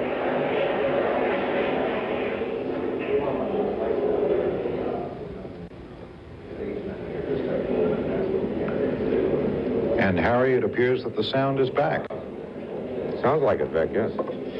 Jimmy Carter sitting with hands folded, President Ford wiping his brow, and both of them getting a little warm under those lights. And now it's a case of just waiting till they get the technical go-ahead. We are certainly hearing full sound from the auditorium of Philadelphia's Chestnut Street Theater. The moderator, Edwin Newman, has not yet been told that the sound is back on, although we can hear it. He does not know that everything is reconnected. We send him a note.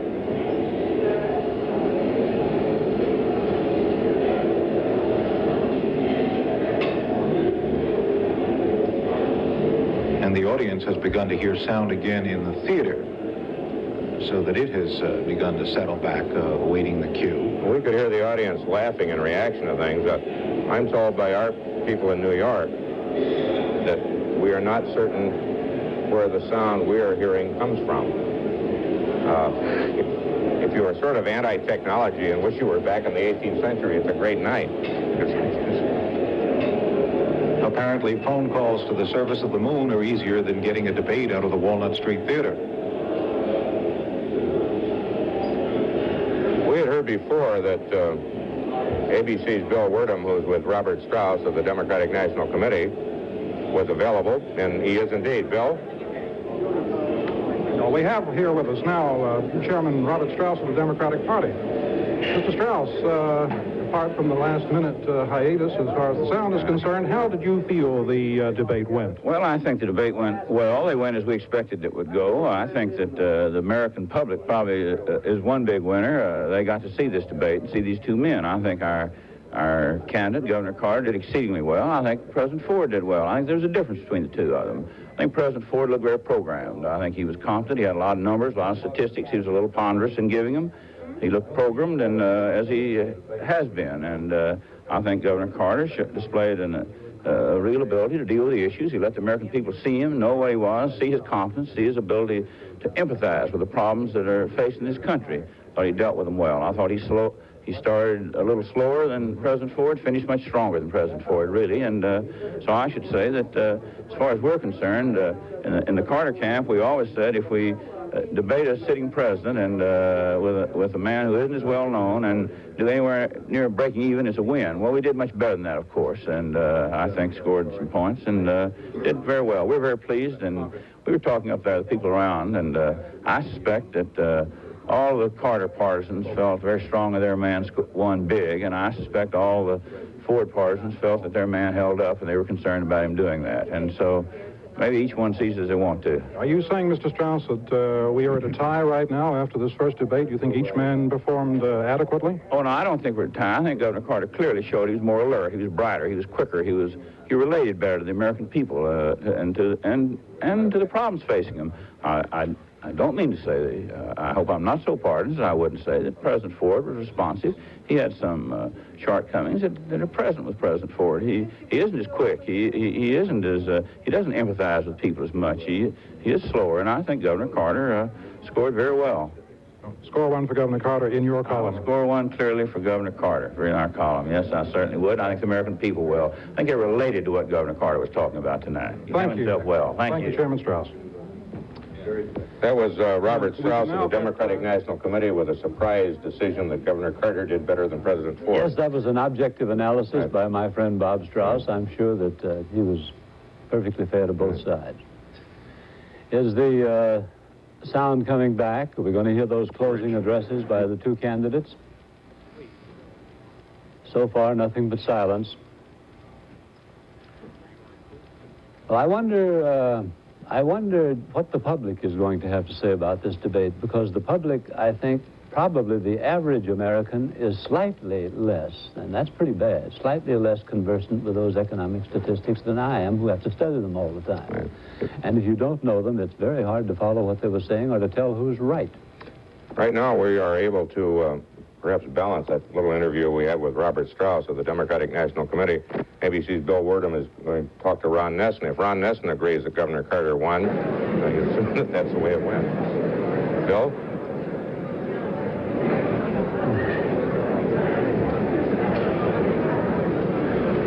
We have Ron Nesson here with us, the President's press secretary. Ron, we have just heard from Chairman Strauss of the Democratic Party that he feels that both candidates performed very well indeed, but in his column, not surprisingly, he says he thinks score one for Jimmy Carter. How do you feel?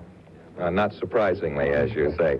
Well, we feel we won tonight, and won not by a narrow margin, but by a clear margin, and that if this is a demonstration, as it was, I think, of the President's command and control of a situation like this, his knowledge, experience, and ability, we think he'll win the next two debates also, and the election.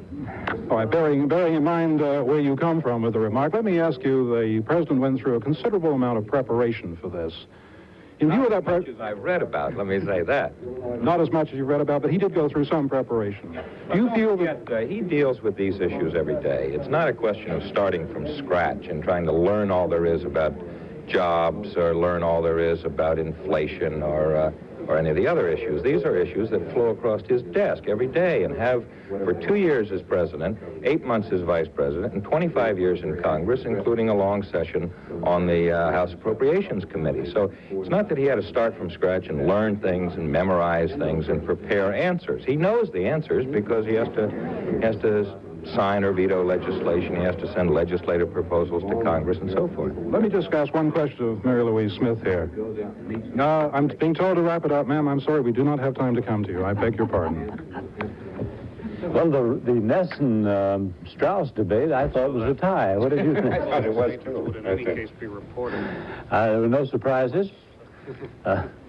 Nesson gave the debate to President Ford quite completely, and also the election. I think he beat Strauss to that. Strauss gave the debate to Carter, who identified, he said, better with the American people.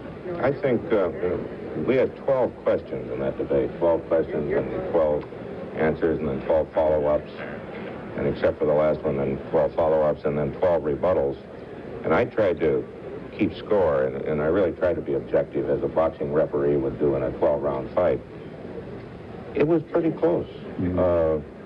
If you had to say in the early rounds that Mr. Ford came out swinging and took the first round, tied the second, took the second, third, took the fourth, took the fifth. At that time, Carter began to show some staying power, and I figured up on a basis of 5 points per round for each contestant, just on debating, just how they made their points and how well they looked. It came out to 33 points in 12 rounds for Jimmy Carter and 32 points for Gerald Ford, and I would hate to make an election bet on that basis. I think Howard Cosell had better watch out for his laurels after that report, but you know, I think you're absolutely right. It was very close.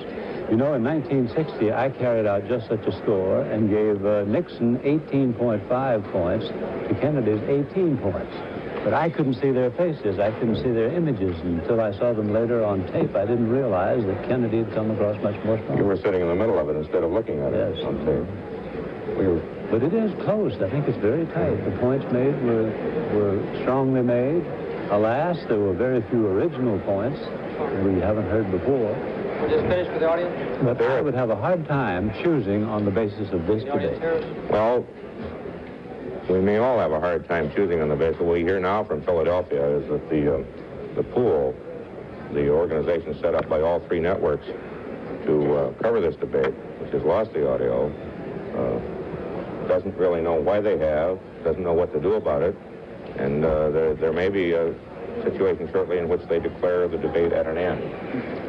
What we're waiting to see is if the two candidates standing there... Speak again, yes. 1, 2, 3, 4, 5, 6, 7, 8, 8, 7, 6, 5, 4, 3, 2, 1. Once again, this is from the stage of the Walnut Street Theater in Philadelphia, just 3 blocks from Independence Hall.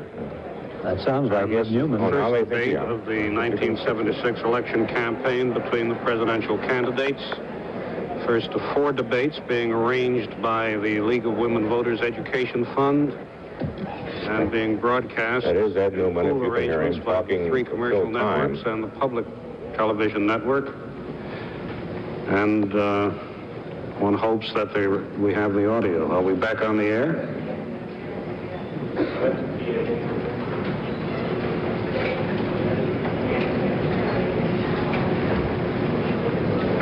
Well, Ed Newman's back on the air. I don't know whether the 2 candidates are.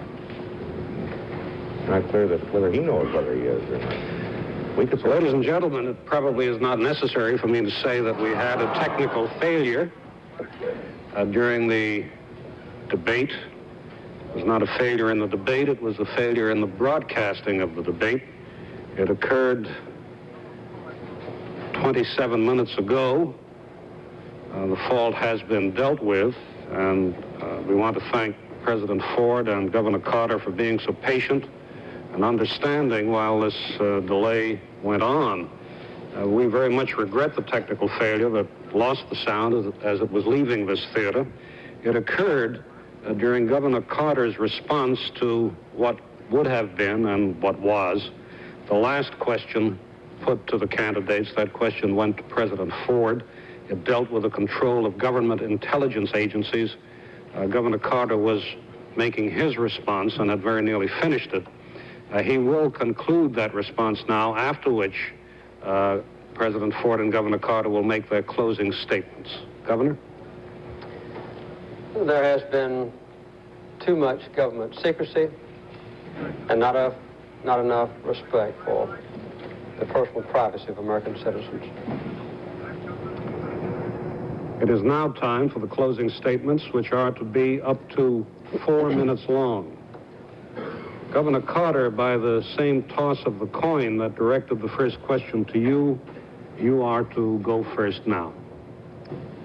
Well, tonight we've had a chance to talk a lot about the past, but I think it's time to talk about the future.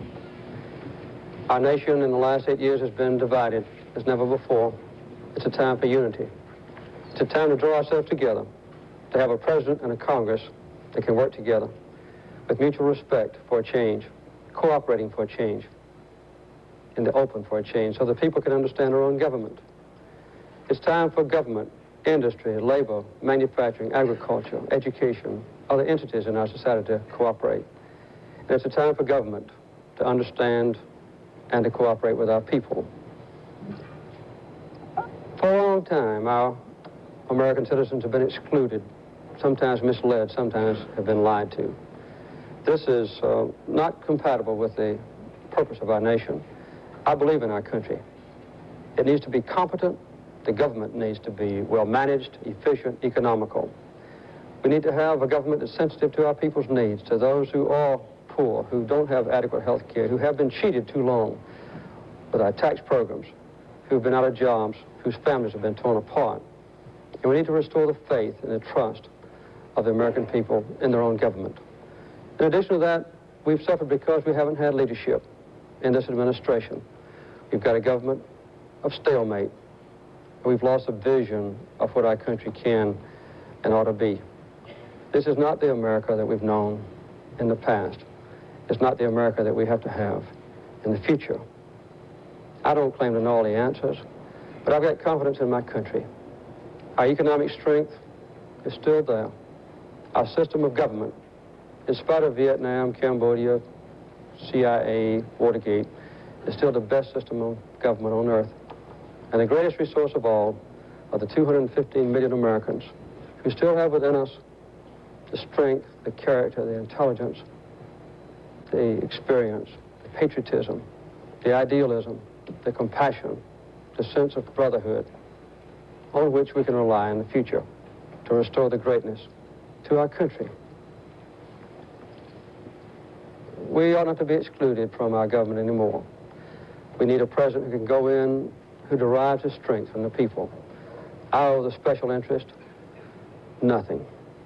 I owe everything to you, the people of this country. And I believe that we can bind our wounds.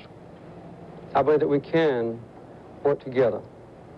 And I believe that if we can tap the tremendous, untapped reservoir of innate strength in this country, that we can once again have a government as good as our people. And let the world know what we still know and hope for, that we still live in the greatest and the strongest and the best country on earth. President Ford, on November 2nd, all of you will make a very, very important decision. One of the major issues in this campaign is trust. A president should never promise more than he can deliver, and a president should always deliver everything that he's promised. A president can't be all things to all people. A president should be the same thing to all people. Another issue in this campaign, Governor Carter has endorsed the Democratic platform, which calls for more spending, bigger deficits, more inflation, or more taxes. Governor Carter has embraced the record of the present Congress, dominated by his political party. It calls for more of the same. Governor Carter, in his acceptance speech, called for more and more programs, which means more and more government. I think the real issue in this campaign, and that which you must decide on November 2nd, is whether you should vote for his promises or my performance in 2 years in the White House. On the 4th of July, we had a wonderful 200th birthday for our great country. It was a superb occasion. It was a glorious day. In the first century of our nation's history, our forefathers gave us the finest form of government in the history of mankind. In the second century of our nation's history, our forefathers developed the most productive industrial nation in the history of the globe. Our third century should be the century of individual freedom for all our 215 million Americans today and all that join us. In the last few years, government has gotten bigger and bigger. Industry has gotten larger and larger. Labor unions have gotten bigger and bigger. And our children have been the victims of mass education. We must make this next century the century of the individual. We should never forget that a government big enough to give us everything we want is a government big enough to take from us everything we have. The individual worker in the plants throughout the United States should not be a small cog in a big machine. The member of a labor union must have his rights strengthened and broadened, and our children in their education should have an opportunity to improve themselves based on their talents and their abilities. My mother and father, during the Depression, worked very hard to give me an opportunity to do better in our great country. Your mothers and fathers did the same thing for you and others. Betty and I have worked very hard to give our children a brighter future in the United States, our beloved country. You and others in this great country have worked hard and done a great deal to give your children and your grandchildren the blessings of a better America. I believe we can all work together to make the individuals in the future have more, and all of us working together can build a better America. Thank you, President Ford. Thank you, Governor Carter. Our thanks also to the questioners and to the audience in this theater. We much regret the technical failure that caused a 28-minute delay in the broadcast of the debate. We believe, however, that everyone will agree that it did not detract from the effectiveness of the debate or from its fairness. The next presidential debate is to take place on Wednesday, October 6th in San Francisco at 9:30 p.m. Eastern Daylight Time. The topics are to be foreign and defense issues. As with all three debates between the presidential candidates and the one between the vice presidential candidates, it is being arranged by the League of Women Voters Education Fund in the hope of promoting a wider and better informed participation by the American people in the election in November. Now, from the Walnut Street Theater in Philadelphia, good night.